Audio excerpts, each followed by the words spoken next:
সবুজ শ্যামল বাংলায় মরুর খরতাপ। প্রতিদিনই রেকর্ড গড়া আর ভাঙার খেলায় মত্ত তাপমাত্রার পারদ।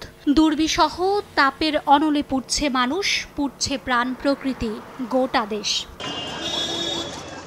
প্রাকৃতিক এই বৈরিতার মাঝে হিট স্ট্রোকের ঝুঁকি নিয়েও রাজপথে নামতে হচ্ছে শ্রমজীবী মানুষদের। নজিরবিহীন গরম যেন শুষে নিচ্ছে তাদের জীবনী শক্তি। গরমে শ্বাসকষ্ট হচ্ছে এবং তার মাঝে মাঝে আবার একটু বিদ্যুৎ চলে গেলে পরে তো ঘরে থাকাই যাচ্ছে না। রোদের যে তাপমাত্রার ভিতরে 1 সেকেন্ড 2 সেকেন্ড 5 সেকেন্ডও টিকা যাচ্ছে না। সূর্য ওঠার আগেই যে কাজ কাম সেরে আসতে, তা না হলে কাজ করা খুব কষ্ট হয়ে যায়। সোমবার দুপুরে মৌসুমের সর্বোচ্চ 43 ডিগ্রি সেলসিয়াস তাপমাত্রা রেকর্ড করা হয় চুয়াডাঙ্গায়। এরপরই যশোরে তাপমাত্রার পারদ ওঠে 42.8 ডিগ্রিতে, আর রাজশাহীতে 42.6 এবং পাবনায় 42.5 ডিগ্রি সেলসিয়াস। অবজারভেটরি থেকে যে আমরা তথ্যগুলো পেয়েছি, এর মধ্যে চুয়াডাঙ্গায় সর্বোচ্চ 43 ডিগ্রি সেলসিয়াস রেকর্ড করা হয়েছে এবং রাজশাহী, পাবনা এবং যশোর চুয়াডাঙ্গা এই চারটা জেলার উপর দিয়ে অতি তীব্র তাপপ্রবাহ বয়ে যাচ্ছে।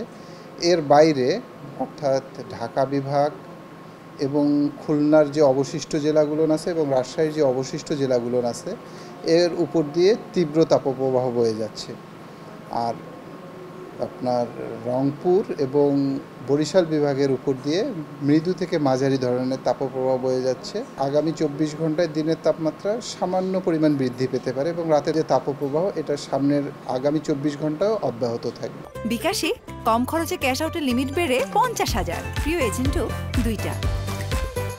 তাপ প্রবাহে প্রভাব পড়ছে জনস্বাস্থ্যের ওপরও। হাসপাতালগুলোতে প্রতিদিনই বাড়ছে জ্বর, ডায়রিয়া ও নিউমোনিয়ায় আক্রান্ত রোগীর সংখ্যা। পরিস্থিতি স্বাভাবিক না হওয়া পর্যন্ত জরুরি প্রয়োজন ছাড়া ঘরের বাইরে বের না হওয়ার পরামর্শ দিচ্ছেন চিকিৎসকরা। মার্জিয়া মুমু, সময় সংবাদ, ঢাকা।